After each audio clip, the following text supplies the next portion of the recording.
Hi எல்லோருக்கும். வெண்டைக்காயும் தயிரும் இருந்தால் போதும். ரொம்ப டேஸ்டான, ரொம்ப குயிக்காக பண்ணக்கூடிய ஒரு வெண்டைக்காய் மசாலா தான். பண்ணலாமா? ஃபஸ்ட்டு ஒரு கடாயில் இதுக்கு நல்லெண்ணெய் இல்லைன்னா கடலெண்ணெய் ரொம்ப டேஸ்ட்டாக இருக்கும். எண்ணெய் சேர்த்துட்டு ஒரு 1/2 கிலோ வெண்டைக்காவை இந்த மாதிரி நீட்டமாக கட் பண்ணி சேர்த்துக்கோங்க. கொஞ்சமாக உப்பு சேர்த்து நான் ஒரு 3/4 வாசி நம்ம இந்த எண்ணெயிலேயே நல்லா வேக வச்சு எடுத்து வச்சுக்கணும். இது தனியாக எடுத்து வச்சுருங்க. அதே கடாயில் கொஞ்சமாக எண்ணெய், கொஞ்சம் 1 டீஸ்பூன் ஜீரகம் பொரிஞ்சதும் ஒரு மசாலா சேர்க்கணும்.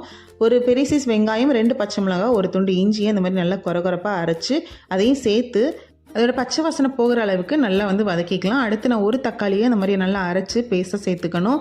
தக்காளியோட பச்சை வாசனை போகிற அளவுக்கு நல்லா வதக்கி எடுத்துக்கணும். அடுத்து நம்ம ஒரு மசாலா சேர்க்கணும். அதுக்கு ஒரு பவுலில் 2 டேபிள் ஸ்பூன் தயிர், 1 டீஸ்பூன் தனி மிளகாத்தூள், அப்புறம் 1 டீஸ்பூன் காஷ்மீர் மிளகாத்தூள், கொஞ்சமாக ஜீரகத்தூள், 1 டீஸ்பூன் மல்லித்தூள், தேவையான உப்பு, கொஞ்சமாக மஞ்சள் தூள் எல்லாம் சேர்த்து நல்லா இந்த மாதிரி பீட் பண்ணி எடுத்துக்கோங்க.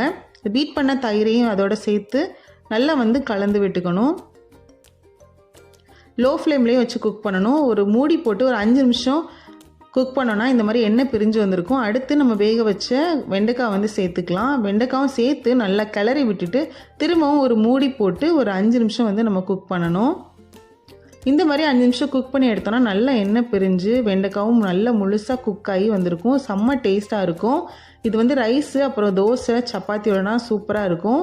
லஞ்ச் பாக்ஸு கூட நீங்கள் குழந்தைங்களுக்கு பேக் பண்ணி கொடுக்கலாம். விரும்பி சாப்பிடுவாங்க. கண்டிப்பாக ட்ரை பண்ணி பாருங்கள். இந்த வீடியோ உங்களுக்கு பிடிச்சிருந்தா லைக் பண்ணுங்கள், ஷேர் பண்ணுங்கள். தேங்க்யூ.